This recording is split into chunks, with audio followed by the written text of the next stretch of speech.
Olá, professor Elton na área, tudo bom? Hoje nós falaremos sobre democracia.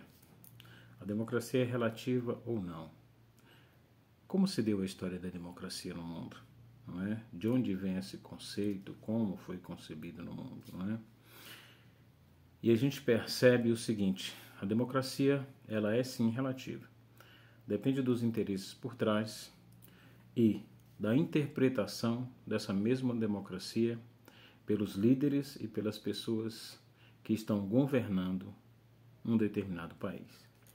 Antes de entrarmos nesse assunto, peço que se inscreva no canal, dê seu like, sua opinião ou dislike se não gostar do vídeo. Eu sou o professor Elton Araújo, sou formado em História com pós-graduação em Gestão Pública, ok? Então vamos começar. Antes desse conceito de democracia, né, se a gente pode falar antes, porque democracia tem um conceito muito antigo, né? Platão já falava sobre a tripartite, né? Antes mesmo de Montesquieu lançar as bases para a implantação dessa democracia, Platão já falava sobre essa questão da democracia, né? O governo do povo, de se escutar o povo, de se governar para o povo e de que o poder emana do povo, não é verdade? E o povo escolhe seus líderes através do sufrágio universal para representar os seus anseios, os seus desejos e a evolução de seus países, não é isso? Enquanto vão trabalhar e cuidar de suas vidas, não é? Só que a democracia, no papel, ela é uma coisa, na teoria ela é uma coisa. Agora, cada país tem o seu modelo de democracia. E muitos países vivem falando de democracia e querendo se enquadrar numa democracia de um outro país. E não cabe, e não consegue evoluir nessa democracia copiada, porque para que você possa implantar uma democracia salutar em seu país, você precisa primeiro entender a cultura do seu país. Quais são as bases de formação do seu país, quais os povos compõem o seu país, a mentalidade do seu próprio país. Então é importante que você conheça o seu povo, conheça a si mesmo, para que você possa implantar essa democracia de maneira salutar e que ela possa realmente ter, né, uma qualidade, um quantitativo, né, e realmente possa surtir frutos e efeitos positivos no país ao qual você governa, não é? Muitas pessoas governam através de modelos que não cabem à cultura do seu país. Quando a gente diz que democracia é relativa, é exatamente neste contexto. A mesma democracia de um país não cabe a outro país, não é? Países têm leis diferentes, não é? Porque a cultura, não é, comporta algumas coisas que a outra cultura não comporta. Por exemplo, na Inglaterra não temos uma Constituição totalmente escrita como é no Brasil, um livro de Constituição escrita. Muito da Constituição inglesa, ela é realmente uma Constituição moral, uma Constituição de tradição. Por quê? Porque se respeita essa tradição e essa Constituição que foi posta a esse povo através de gerações. Então não se precisa ter um documento escrito, porque sabe-se o que é a lei, sabe-se o que é aquele conjunto de leis daquele país. No Brasil não, ela precisa estar escrita, a nossa cultura é diferente. Se não estiver no papel, se não estiver no ordenamento jurídico, ela não é seguida. Então nós temos uma cultura totalmente diferente da cultura inglesa. Quando a gente sai dos governos monárquicos, e são governos que governavam principalmente e exclusivamente pela virtude do rei, não é?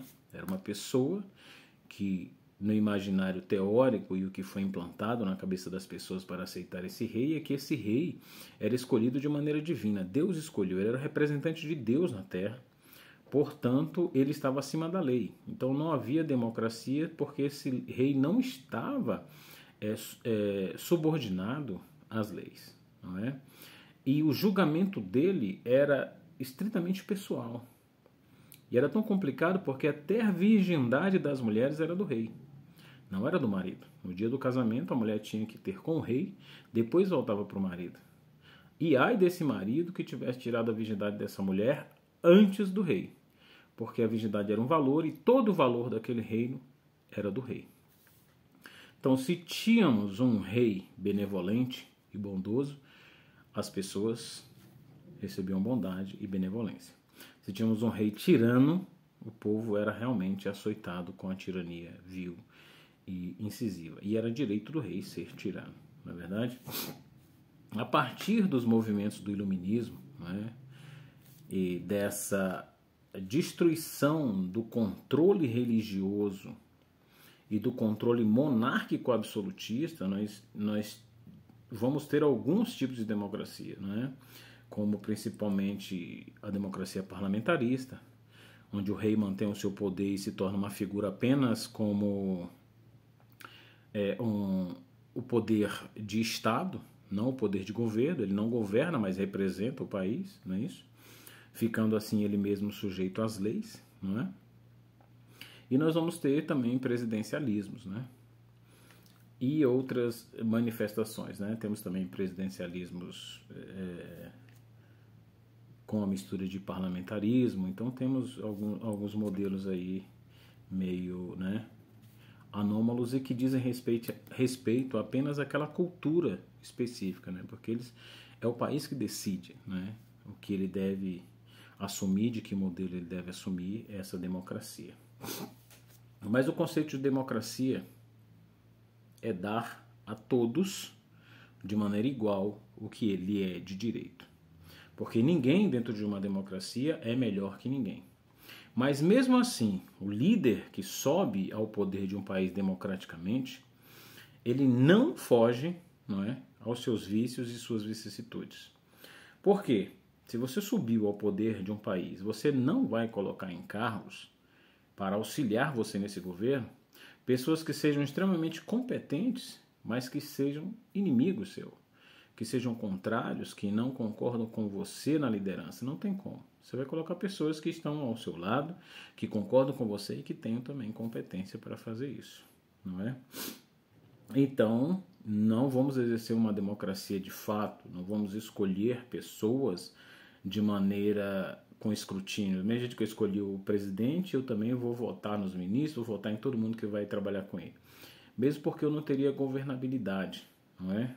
Trabalhar com pessoas que são inimigos e que ia ter uma concorrência de poderes tão grande que ninguém conseguiria governar, porque um ia querer ser melhor que o outro.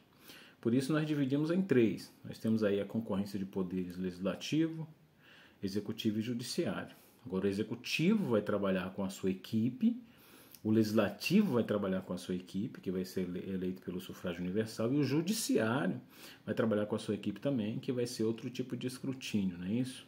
Vai ser exatamente formação, qualificação, não é? E uma indicação do executivo com um escrutínio do legislativo. Então nós temos aí essa divisão. Muitas pessoas pensam que nós temos um presidente no país. Nós não temos um presidente, nós temos três. São três poderes que tem que trabalhar harmonicamente. É o presidente da República, o presidente da Câmara e o presidente do Supremo. Então essas três figuras, elas são equivalentes, só que cada um na sua esfera. E para você ter ideia, às vezes o judiciário faz papel de legislativo e às vezes o judiciário faz papel de executivo. Às vezes o legislativo faz papel de executivo e às vezes o legislativo faz papel de judiciário. Às vezes o executivo faz papel de judiciário e às vezes o executivo faz papel do legislativo. Mas são casos raros, não é? Mas pode acontecer. Isso acontece para que a gente tenha o checks and balances, que é exatamente os freios e contrapeso dos poderes. O poder está saindo demais do controle, o outro vem e dá uma freada nele. Isso acontece na democracia. Só que a implantação dessa democracia, ela vai depender muito das mentalidades envolvidas e eleitas para essa democracia. Não é verdade? Como eu vou cuidar do meu país? Que rumos eu vou dar ao meu país? Eu vou escolher modelos. Modelos neoliberais, modelos socialistas, modelos da social-democracia, não é? Do bem-estar social, que é o tal do welfare states, que foi inventado aí após 1929, porque assim que foi implantada a democracia nos Estados Unidos, ele avançou muito nessa questão de neoliberalismo junto com Inglaterra, não é? Implantando esse modelo neoliberalista no mundo, né? Que é exatamente o quê? A burguesia tinha acabado de vencer a monarquia, e como ela venceu a monarquia, é justo, não é? A burguesia sempre foi a grande célula maquiavélica e inteligente desta coisa chamada democracia. A burguesia, ela vivia sob o jugo de quem? Sobre o jugo da monarquia absolutista. Imagine que você é um burguês. O que são burgueses? Comerciantes. E haviam comerciantes que se tornaram mais ricos que muitos nobres. Mas muitos nobres mesmo. E esses nobres, apesar de serem menos ricos que esses burgueses, tinham muito mais prestígio perante o rei. Por quê? Porque eles faziam parte da nobreza. E o burguês estava abaixo da nobreza. Ele estava entre os comuns. Então, chegasse numa festa, ele podia ser o homem mais rico da cidade, ele não tinha prestígio. Quem tinha prestígio era a nobreza. Então, o burguês, ele queria prestígio, ele queria status, porque não me basta só ter dinheiro, eu preciso ter status. Então, o burguês, ele vai financiar os intelectuais, não é? Na Revolução Iluminista, ele vai financiar os intelectuais, e eles vão ser chamados de mecenas, porque eles vão começar financiando artes, cultura, poesia, o pensamento intelectual para a construção desse arcabouço e dessa mentalidade que revolucionaria o mundo e tiraria a monarquia do poder de maneira sutil, né? E vão financiar confecção de livros, confecção de ideias ancoradas em Grécia Antiga, em Platão, como Tripartite, né? Então Montesquieu, Diderot, D'Alembert, Voltaire, essas pessoas, né? John Locke, elas vão ser extremamente financiadas com dinheiro para poder trabalhar cientificamente nos seus pensamentos. Porque não tem como trabalhar esses pensamentos e ter que correr atrás de dinheiro e sustentar a família da mesma forma. Então a burguesia, ela entendeu isso. Os comerciantes começaram a financiar essas pessoas para que elas pudessem ter foco apenas no estudo e no desenvolvimento dessas teorias. Não é? E aí, quando a burguesia financia os artistas, os intelectuais, ela também começa a insuflar o campesinato, né? Os campesinos, pelo sofrimento, pela imposição da coroa em cima, não é? E dizer que eles mereciam mais dignidade, né? E tudo mais. Usando exatamente as teorias desenvolvidas pelos intelectuais. E aí o que acontece? Os campesinos se tornam a grande massa para lutar e derrubar essa burguesia. Os intelectuais se tornam, né, esse grande arcabouço intelectual que vai dar essa sustentação teórica a essa derrocada, tanto da igreja como da monarquia, enquanto a burguesia finge que ainda está com a monarquia. Estamos com você, rei. E por trás financiando os intelectuais, financiando o pensamento de revolta dos campesinos. Quando se toma o poder, né, os campesinos tomam o poder e os intelectuais também, os intelectuais e os campesinos tomam um golpe da burguesia. Porque quem assume o poder agora é a burguesia. Ela financiou o intelecto, ela financiou a revolta, e ela ficou do lado da monarquia fingindo que estava com o monarca. Assim que tudo caiu, a burguesia toma conta. E aí quando surge o neoliberalismo, quando surge o neoliberalismo no mundo, o neoliberalismo surge com a ideia de que quem deve gerir o Estado são as grandes corporações. Quem são as grandes corporações? As famílias mais ricas, os grandes burgueses. E o Estado não deve interferir na economia, porque tudo que eles queriam era isso, era ganhar mais dinheiro e ter status. O status que eles não tinham com o entrave que era a monarquia, que dava sempre mais prestígio à nobreza. E aí surge aí, né? Então, quer dizer, o que é a democracia agora a partir desse momento? A democracia é o que eu quero que seja a democracia. A democracia agora é a exaltação da burguesia. Os burgueses são os melhores, os burgueses têm mérito, os burgueses são os mais ricos, são eles que dão emprego, são eles que fazem girar, não é isso?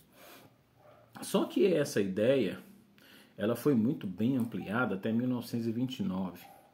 Em 29 aconteceu uma coisa da qual caiu por terra todo esse pensamento de que era, né, a burguesia que sustentava. Por quê? Porque a burguesia, ela, com tanta voracidade que ela veio em cima do dinheiro, né, E com a Primeira Guerra Mundial e tudo mais, a Europa precisando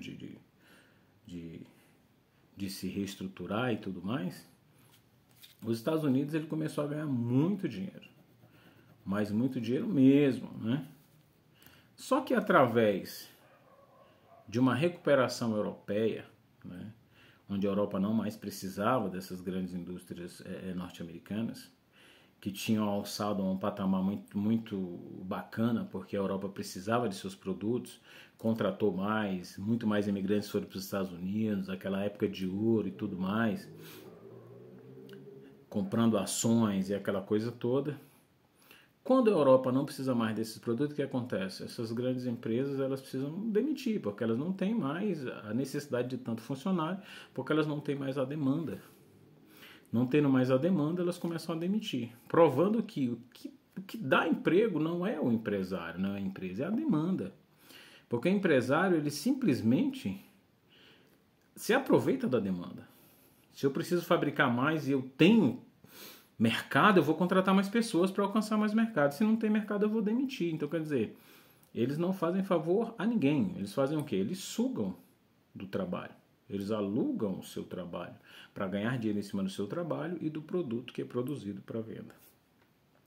E com a grande crise de 1929, o mundo viu a necessidade de um novo tipo de governo. Por isso que eu digo para vocês que a democracia é relativa, porque naquele momento o neoliberalismo era o grande ouro do momento. Só que quando ele deu errado, percebeu-se que o Estado precisava de ter algum controle sobre a economia. Porque deixar na mão dos empresários não funcionou. Os empresários quebraram o mundo em 1929. E como eles quebraram o mundo, o que aconteceu? Eles se voltaram ao governo para dar suporte a eles, não é? E recuperar as empresas. Então, quer dizer, se o neoliberalismo pregava que o governo não deveria intervir na economia e que os homens da iniciativa privada, que realmente eram os grandes intelectuais e sabedores da economia, por que quando eles quebraram a economia em 1929, eles tiveram a necessidade da ajuda do governo? Se realmente fosse verdade, eles tinham que ter a capacidade de se reestruturar sem essa ajuda do governo, não é verdade? E até hoje você vê que as grandes empresas, todas elas, não sobrevivem sem subsídio, sem empréstimos e sem contratos com o governo.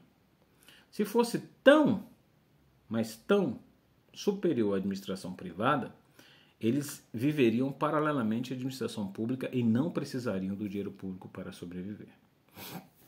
Não é? Só aí já cai por terra essa ideia de que a economia tem que ser regulamentada somente pela iniciativa privada. Não é? E aí o que acontece? Aí é lançado um novo plano chamado Welfare States, que é o Estado de Bem-Estar Social. Não é? E aí você vê que grandes blocos como a Rússia, né, e outros países eles vão aderir a esse modelo, né, a China e Noruega, outros países vão aderir a esse novo modelo que vai dividir entre o empresário e o governo essa administração econômica do país, né, essa regulamentação econômica, esse controle, para que o mundo não caia nesse disparate e nessa quebra como ele caiu em 1929. E aí vão surgir realmente agora a ideia do socialismo, né? E muitos países vão se dar muito bem com o socialismo, né? Outros nem tanto. Por quê?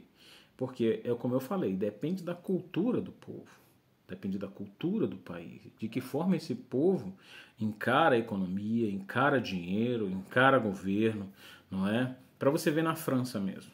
Na França, se o governo fizer algo que o povo não goste, o povo vai às ruas, quebra, de pedra, a guerra é grande, não é? O povo não deixa barato. Muitos governos europeus governam e têm no seu estado uma qualidade de vida do seu cidadão, não porque ele seja bom ou bom administrador, é porque o povo não dá mole. Né? Na Grécia, mesma coisa. Nos Estados Unidos também é a mesma coisa. Então o governo tem que estar muito bem atentado ao povo, porque o povo tem uma cultura de não aceitar qualquer coisa. Na Alemanha, o povo aumentou em alguns centavos a gasolina, as pessoas deixaram o carro no meio da rua, travaram as avenidas, trancaram seus carros e foram para casa. Por quê? Lá tem um transporte público de qualidade. Eles pegaram o metrô e foram para casa. Pegaram o metrô e foram para casa. Não demorou 1 hora. O governo revogou o aumento. As pessoas voltaram a pegar nos seus carros.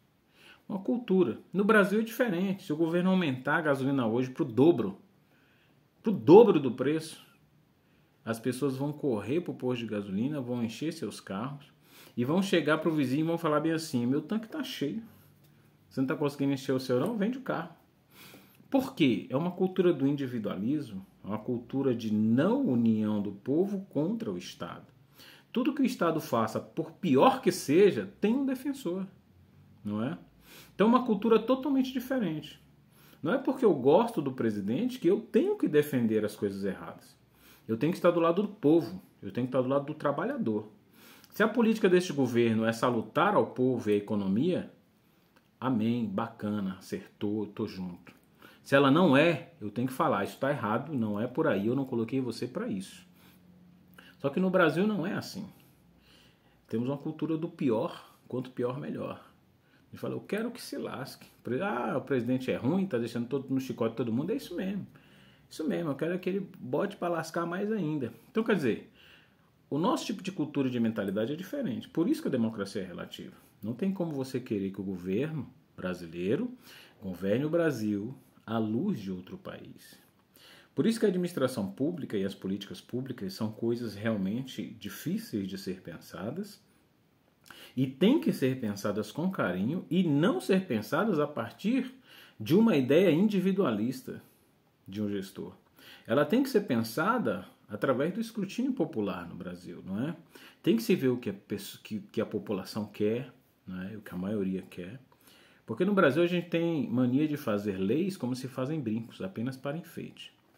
Tem um exemplo que é interessante. Um deputado fez uma lei para acabar com os engates na traseira dos carros, porque o carro dele bateu em um carro que tinha engate e destruiu mais o carro dele do que o carro do cara que tinha engate. Então ele ficou com raiva, foi para o Congresso e fez uma lei para proibir engate. Isso é uma lei democrática? Isso é forma de se fazer lei? Não. Então hoje os políticos fazem leis de maneiras individuais. É o que está acontecendo hoje com o armamento. Eu não gosto de arma. Não me interessa se o presidente gosta de arma ou não gosta de arma. Tem uma parcela que gosta de arma? Faça o escrutínio. Interpele a população. Regulamente. Endureça a lei. Mas permita. É o que acontece nos Estados Unidos. O cidadão tem direito de ter arma, mas se ele der um tiro no meio da rua, para cima, ele vai para a cadeia. Então, quer dizer, você pode ter. Agora, se você usar de maneira salutar, você continuar. Se não, acabou a graça para você. Então, quer dizer, o exemplo da punição ela tem que acontecer. No Brasil, o que falta no Brasil exatamente é esse rigor da lei, não é? Porque um juiz no nosso país comete um crime aposentado. A pena do juiz é receber pro resto da vida em casa. É ridículo isso. Então, onde está a democracia? Que é simplesmente o direito para todos, a lei para todos e os cidadãos todos como iguais. Mudar isso é muito difícil, porque nós temos na mentalidade do Brasil uma mentalidade colonial, escravocrata. Há pessoas e parcelas da sociedade que se acham melhores do que as outras. Porque no Brasil, ao contrário do que se diz em muitos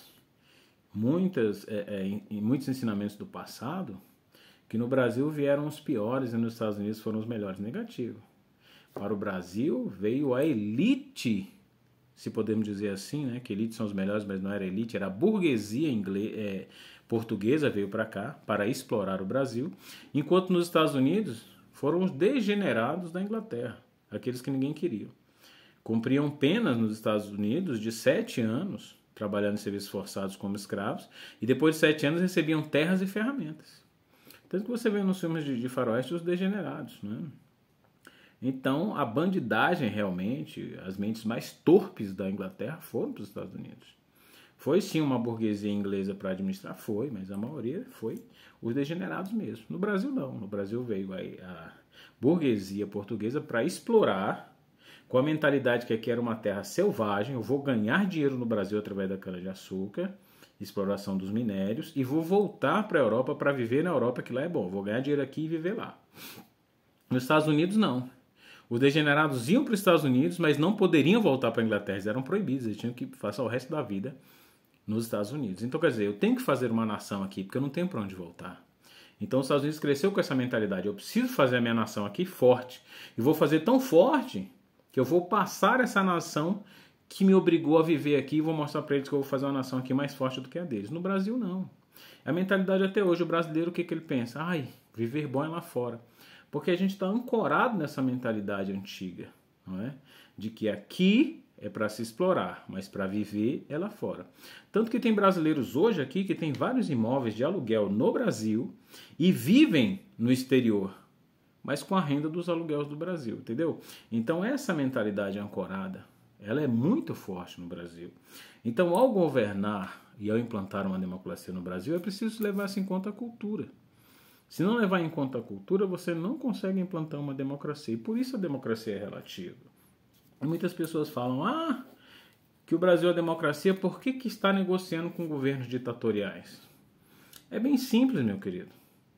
Se o governo é uma ditadura, quem tem que fazer a revolução dentro desse país é o povo de lá, não sou eu. Eu tenho que preocupar com o meu povo, com a minha casa. Eu tenho que preocupar com a casa do vizinho, não é? Eu vou fazer negócios para trazer dinheiro para o meu povo, não é? Os Estados Unidos ele negocia com a Venezuela, que é o maior produtor de petróleo, com a Arábia Saudita, que mata jornalistas, não é? Só porque falaram a verdade. Negocia com todos os países ditatoriais. Inclusive tem a maior construção da humanidade, que é, né, a nossa base espacial, que é em conjunto com quem? Com o seu maior inimigo, com a Rússia. Rússia e Estados Unidos se juntaram para fazer a nossa base espacial. Então, quer dizer, negócios, amigos ou inimigos à parte, não é? Então, algumas pessoas que não entendem a democracia e nem o jogo político, nem o jogo econômico, ou às vezes entendem, mas usam dessa falácia nas redes sociais para enganar aquelas pessoas que são leigas, não é? E funciona, porque tem muita gente que não busca informação. E essa também é um entrave do qual o líder que governa o país tem que entender, para que ele possa governar. Porque apesar dos vícios e das vicissitudes, apesar das ideologias, eu preciso governar. E a expertise está em governar o meu povo como ele é. E transformar a minha nação num ideal através dos tempos, não é? A educação muitas vezes vem de cima para baixo. Não adianta eu querer que venha de baixo para cima. Porque no Japão as pessoas não jogam lixo no chão, não é porque elas são educadas, não. Esse negócio que no Japão as pessoas são educadas, sinto muito, é um pensamento errado. No Japão eles não jogam lixo no chão porque existe lei, existe vigilância e a multa chega em casa. Então quando dói no bolso as pessoas não fazem, não é? Então é uma educação que vem de cima para baixo. Nas cidades mais limpas do Brasil, que tem cidades no Brasil extremamente limpas, a publicidade dentro dos ônibus, outdoors, na televisão, o governo faz uma campanha maciça para que isso aconteça.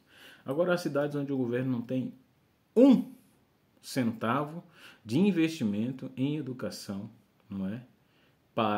Ou voltado à limpeza urbana, ele não tem investimento voltado ao paisagismo urbano. Então, quer dizer, o administrador do município ou do estado, ele não está nem aí com essa questão da visibilidade urbana, da limpeza urbana, não é?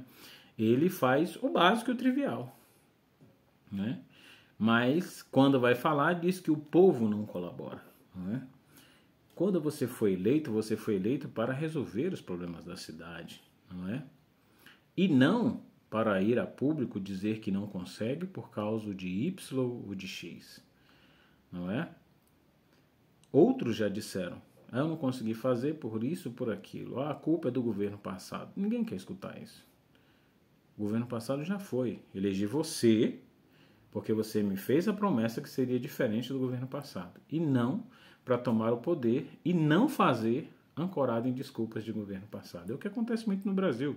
A gente vê muito políticos. Não consigo por causa do governo passado. Isso por causa do governo passado. Já é passado. Quem está sentado é você, quem está na cadeira é você e a responsabilidade agora é sua. Faça.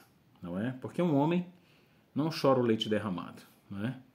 Ele vai ordenar mais, não é? Para sustentar seus filhos, seu povo, sua tribo, sua nação, não é?